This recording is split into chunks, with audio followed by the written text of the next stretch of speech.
Assalamualaikum warahmatullahi wabarakatuh. Kami dari kelompok 6 yang beranggotakan Anindita Dianiswara, Nazia Tahira Andayu, Nazwal Gani dari kelas 11 MIPA 1 akan mempresentasikan tentang sistem hukum dan peradilan di Indonesia. Sistem hukum di Indonesia. Makna dan karakteristik hukum. Hukum merupakan aturan, tata tertib, dan kaidah hidup. Menurut Van Apeldoorn, definisi tentang hukum adalah sangat sulit untuk dibuat karena tidak mungkin untuk mengadakannya sesuai kenyataan. Meskipun sulit merumuskan definisi hukum yang baku, di dalam hukum terdapat beberapa unsur, yaitu 1. Peraturan mengenai tingkah laku manusia dalam pergaulan masyarakat. 2. Peraturan dibuat dan ditetapkan oleh badan-badan resmi yang berwajib. 3. Peraturan itu bersifat memaksa. 4. Sanksi terhadap pelanggar peraturan tersebut adalah tegas. Adapun yang menjadi karakteristik hukum adalah perintah dan larangan. Perintah dan larangan wajib dipatuhi oleh semua orang. Suatu ketentuan hukum mempunyai tugas berikut. 1. Menjamin kepastian hukum bagi setiap orang dalam masyarakat. 2. Menjamin ketertiban, ketentraman, kedamaian, keadilan, kemakmuran, kebahagiaan, dan kebenaran. Yang ketiga, menjaga jangan sampai terjadi perbuatan main hakim sendiri dalam pergaulan masyarakat. Penggolongan hukum. Berdasarkan sumbernya, ada hukum undang-undang, hukum kebiasaan, hukum traktat, dan hukum jurisprudensi. Sedangkan berdasarkan tempat berlakunya, ada hukum nasional, hukum internasional, hukum asing, dan hukum gereja. Lalu berdasarkan bentuknya, ada hukum tertulis yang dibagi menjadi hukum tertulis yang terdikodifikasi dan hukum tertulis yang tidak dikodifikasi. Lalu ada hukum tidak tertulis. Sedangkan berdasarkan isinya, ada hukum publik dan hukum privat atau sipil. Tujuan hukum adalah untuk menegakkan kebenaran, keadilan, mencegah tindakan yang sewenang-wenang, melindungi hak asasi manusia, serta menciptakan suasana yang tertib, tentram, aman, dan damai. Tata hukum di Indonesia. Tata hukum merupakan hukum positif atau hukum yang berlaku di suatu negara pada saat sekarang. Tata hukum bertujuan untuk mempertahankan, memelihara, dan melaksanakan tertib hukum bagi masyarakat suatu negara sehingga dapat dicapai ketertiban di negara tersebut. Tata hukum Indonesia baru ada saat negara Indonesia diproklamirkan tanggal 17 Agustus 1945. Hal tersebut dilihat dari pernyataan yang ada di dalam Proklamasi Kemerdekaan dan pembukaan UUD tahun 1945. Selanjutnya mengenai mencermati sistem peradilan di Indonesia. Makna lembaga peradilan. Lembaga peradilan adalah lembaga yang dibentuk oleh negara sebagai bagian dari otoritas negara di bidang kekuasaan kehakiman dengan sumber hukumnya peraturan perundang-undangan yang berlaku di dalam negara. Dasar hukum lembaga peradilan yaitu yang pertama, Pancasila terutama sila kelima, UUD tahun 1945 bab 9 pasal 24 ayat 2 dan 3, UU RI nomor 3 tahun 1997 tentang pengadilan anak. Klasifikasi lembaga peradilan. Lembaga peradilan di bawah Mahkamah Agung. Yang pertama ada peradilan umum yang meliputi pengadilan negeri berkedudukan di ibu kota, kabupaten atau kota. Lalu pengadilan tinggi berkedudukan di ibu kota provinsi. Yang kedua, peradilan agama yang terdiri atas pengadilan agama yang berkedudukan di ibu kota kabupaten atau kota dan pengadilan tinggi agama yang berkedudukan di ibu kota provinsi. Lalu yang ketiga, peradilan militer yang terdiri atas pengadilan militer tinggi, pengadilan militer utama, dan pengadilan militer pertempuran.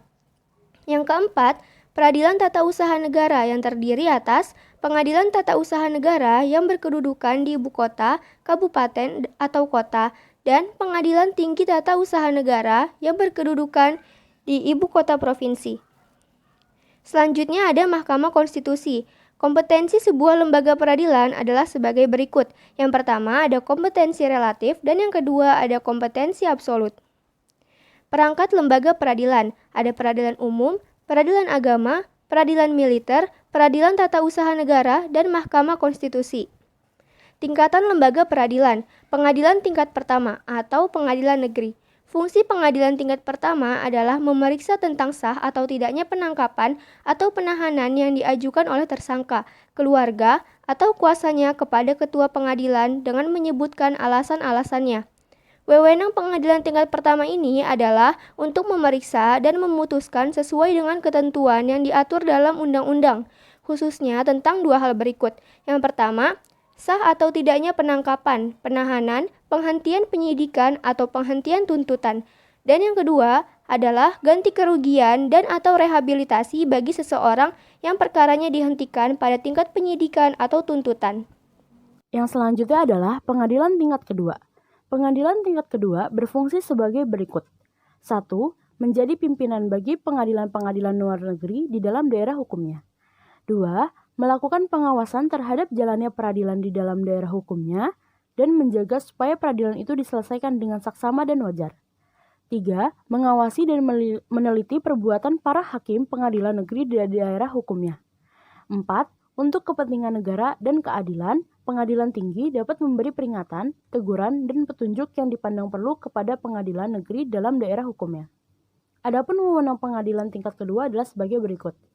Yang pertama, mengadili perkara yang diputus oleh pengadilan negeri dalam daerah hukumnya yang dimintakan banding.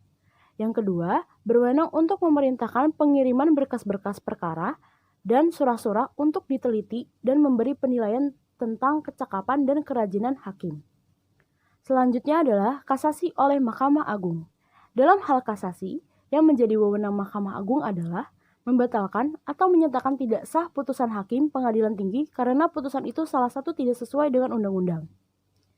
Yang selanjutnya ada peran lembaga peradilan. Yang pertama, lingkungan peradilan umum. Dalam pasal 20 ayat 2 Undang-Undang RI Nomor 48 Tahun 2009 disebutkan bahwa Mahkamah Agung mempunyai wewenang berikut. 1. Mengadili pada tingkat kasasi terhadap putusan yang diberikan pada tingkat terakhir oleh pengadilan di semua lingkungan peradilan yang berada di bawah Mahkamah Agung. 2. Menguji peraturan perundang-undangan di bawah undang-undang terhadap undang-undang. 3. Kewenangan lainnya yang diberikan undang-undang seperti memberikan pertimbangan hukum kepada Presiden dalam permohonan gerasi dan rehabilitasi. Yang kedua, lingkungan peradilan agama. Berdasarkan pasal 49 Undang-Undang RI Nomor 3 Tahun 2006, pengadilan agama bertugas dan berwenang memeriksa, memutus, dan menyelesaikan perkara di tingkat pertama antar orang-orang yang beragama Islam. Yang ketiga, lingkungan peradilan tata usaha negara. Peradilan tata usaha negara berperan dalam proses penyelesaian sengketa tata usaha negara. Yang keempat, lingkungan peradilan militer. Peradilan militer berperan dalam menyelenggarakan proses peradilan dalam lapangan hukum pidana, khususnya bagi pihak-pihak berikut. 1. Anggota TNI. 2. Seseorang yang menurut undang-undang dapat dipersamakan dengan anggota TNI. 3. Anggota jawatan atau golongan yang dapat dipersamakan dengan TNI menurut undang-undang. Dan yang keempat, seseorang yang tidak termasuk ke dalam angka 1, 2, dan 3, tetapi menurut keputusan Menteri Pertahanan dan Keamanan yang ditetapkan berdasarkan persetujuan Menteri Hukum dan Perundang-undangan harus diadili oleh pengadilan militer. Selanjutnya adalah Mahkamah Konstitusi. Mahkamah Konstitusi berwenang mengadili pada tingkat pertama dan terakhir yang putusannya bersifat final untuk perkara-perkara berikut. 1. Menguji undang-undang terhadap Undang-Undang Dasar Negara Republik Indonesia tahun 1945. 2. Memutus sengketa kewenangan lembaga negara yang kewenangannya diberikan oleh Undang-Undang Dasar Negara Republik Indonesia tahun 1945. 3. Memutus pembubaran partai politik. 4. Memutus perselisihan tentang hasil pemilihan umum.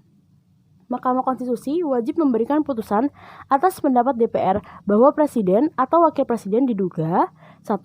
Telah melakukan pelanggaran hukum berupa pengkhianatan terhadap negara, korupsi, penyuapan, dan tindak pidana berat lainnya. 2. Perbuatan tercela atau 3. Tidak lagi memenuhi syarat sebagai Presiden dan Wakil Presiden sebagaimana dimaksud dalam Undang-Undang Dasar Negara Republik Indonesia tahun 1945. Yang selanjutnya adalah menampilkan sikap yang sesuai dengan hukum. Perilaku yang sesuai dengan hukum. A. Dalam kehidupan di lingkungan keluarga, mematuhi perintah orang tua. B. Dalam kehidupan di lingkungan sekolah, tidak mencontek ketika sedang ulangan. C. Dalam kehidupan di lingkungan masyarakat, ikut serta dalam kegiatan kerja bakti. D. Dalam kehidupan di lingkungan bangsa dan negara, membayar pajak. Perilaku yang bertentangan dengan hukum serta sanksinya. A. Macam-macam perilaku yang bertentangan dengan hukum. 1. Dalam lingkungan keluarga, mengabaikan perintah orang tua. 2. Dalam lingkungan sekolah, mencontek ketika ulangan. 3. Dalam lingkungan masyarakat, mengkonsumsi obat-obat terlarang. 4. Dalam lingkungan bangsa dan negara tidak mematuhi rambu-rambu lalu lintas. B. Macam-macam sanksi. 1. Sanksi hukum atau bersifat tegas dan nyata. 2. Sanksi sosial. Dan 3. Sanksi psikologis.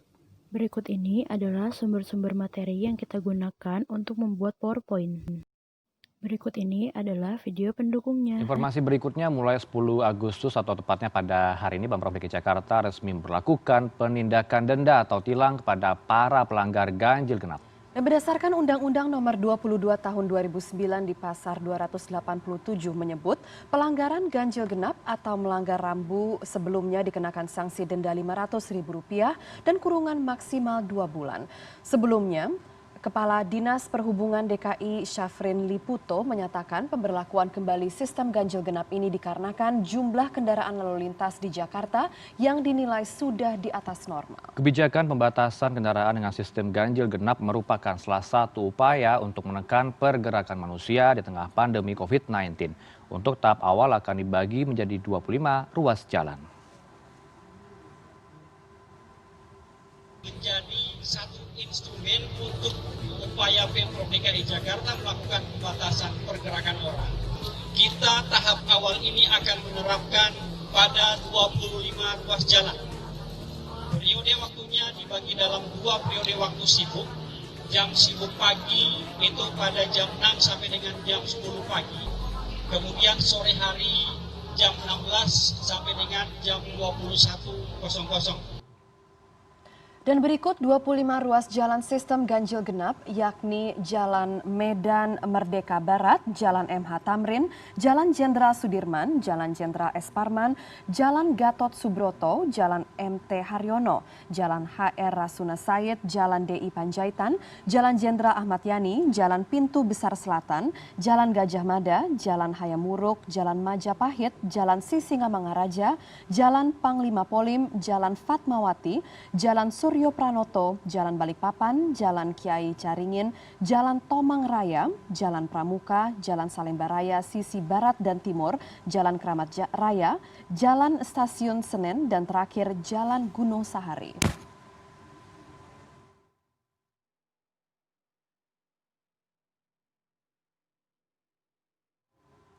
Sekian dari kelompok kami, kurang lebihnya mohon maaf. Wassalamualaikum warahmatullahi wabarakatuh.